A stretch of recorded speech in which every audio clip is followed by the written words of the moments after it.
examples of people who believe that that's all a bunch of hyperbole, and people who are seriously concerned that this is the actual intent of this administration.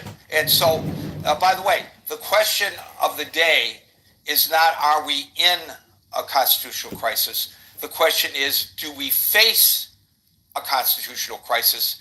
And I know that's maybe a minor difference, very nuanced. No, that is a really big difference. I agree with you. You're right. If we behave like we're behaving now, we can certainly wind ourselves up there. I wholly agree with that. I don't think we're there, but I think if we're not careful on both sides of the aisle, we can wind ourselves up there in a heartbeat. I just want to make a quick observation. It looks like Merrill and Marshall, even though they appear to be arguing, are in agreement on that point.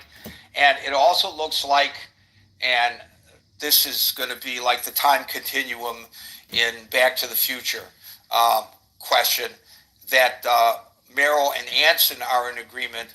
They both asked the question, what constitutes a constitutional crisis? I'm going to write this down in my diary because that may be the first time that they were in agreement with one another. Thank you, Merrill. Let's go on to Agent.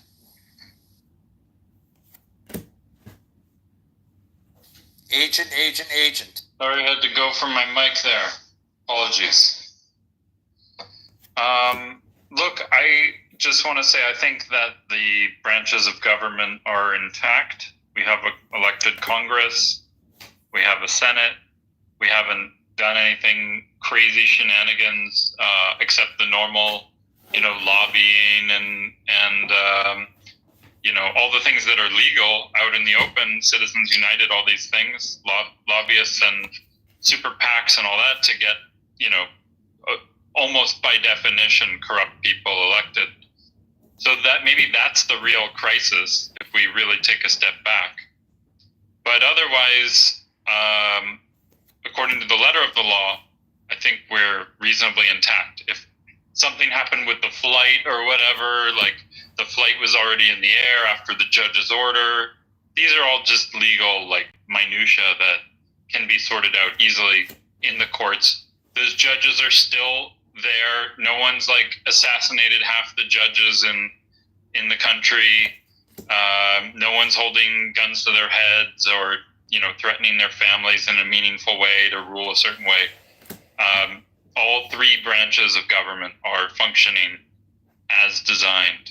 So I don't know why we're even talking about constitutional crisis. I think we need a lot more of a constitutional crisis. Not any of those bad things I mentioned, but we need to.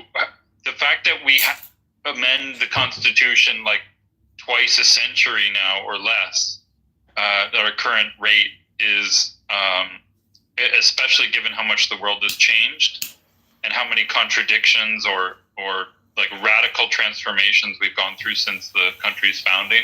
I think it's a disgrace, an absolute disgrace, that the mechanism they've given us to properly update the source code of our country is just left there. And we squabble over really stupid stuff as a result, and